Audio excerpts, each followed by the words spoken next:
Today we are discussing the importance of assertiveness, or healthy sense of assertiveness. So let's dive straight into it.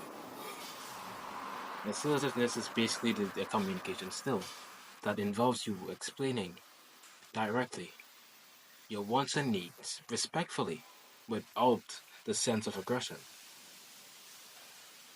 Why? It allows you to effectively explain your needs, opinions, and feelings while respecting the other person's boundaries.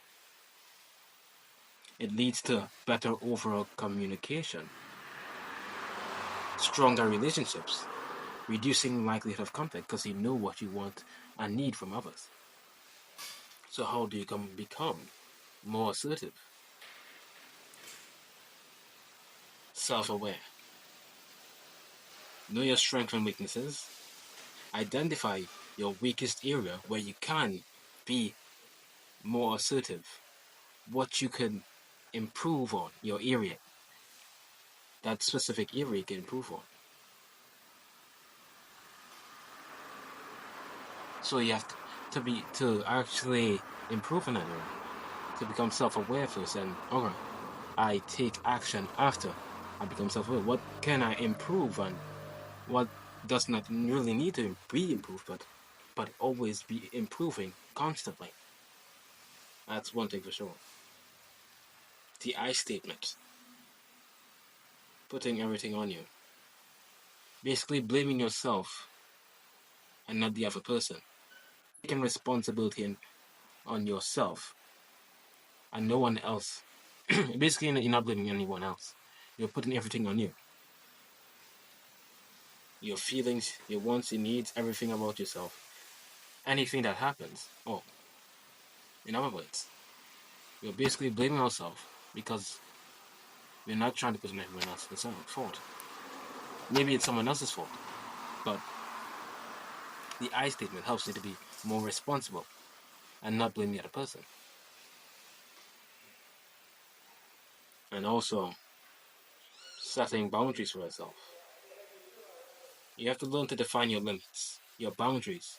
What will keep you intact? And when you're crossing the line, do you know when you're crossing the line?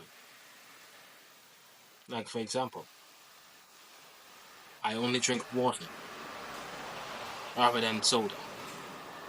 Or I only eat healthy foods or healthy whole foods rather than overly processed unhealthy foods. Another one here. You don't overeat. You probably only eat 90% of your your max. You have a limit for technology. Like if, for example, you're using your phone and you have a 30-minute limit time on it to know, all right, this is the set time I pick it up and this is the set time I put it down. Or let's say, for example, you set time, you set space for work time, for family time, even break time,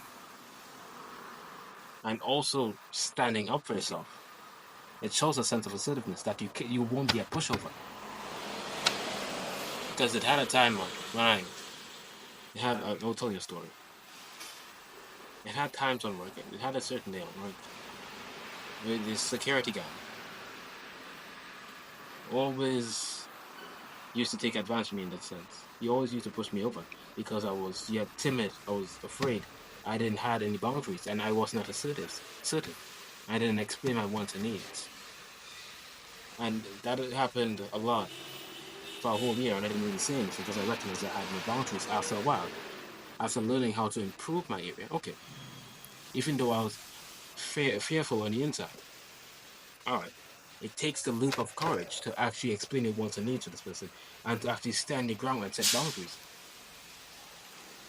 And one day I decided to step up to him in a sense that, sir, this is my wants and needs. I don't want to be, I don't want you to disrespect me like this again. He always takes advantage, always lie to me, always manipulate to get what he wants. Even though I recognize that I tend to let him have his way because I was a coward. So It takes courage to stand up for yourself, brother, and also be assertive with your wants and needs to help them respect your boundaries and yourself. Because when I stood up to do it, I gained a sense of self-respect and I understand my weakest and strongest area and what I had to improve. Although I felt like my heart was beating fast, it took courage, that leap to look after yourself, to protect yourself against people who take advantage of you. So I'm here to tell you today, stand up for yourself in a healthy way, but not aggressive, but healthy and respectful way. Take that leap, the courageous leap across the river. And you know what? You'll stand up for yourself this time. And just maybe he won't come and disrespect you again. But then again, if you keep standing up for yourself, then will he come back? He will keep coming back to a sense that, all right, this person is standing up for himself. He's not a pushover anymore. Maybe I should take a step back. So I'm here to encourage you today to stand up for yourself. Because after I stood up for myself, after a while when the dude keep coming and coming and trying to push me over, after a while if I keep standing up, keep standing up for myself, he eventually give up. He doesn't really say, he didn't say a word to me again like that. He always is respectful now because I've had respect for myself.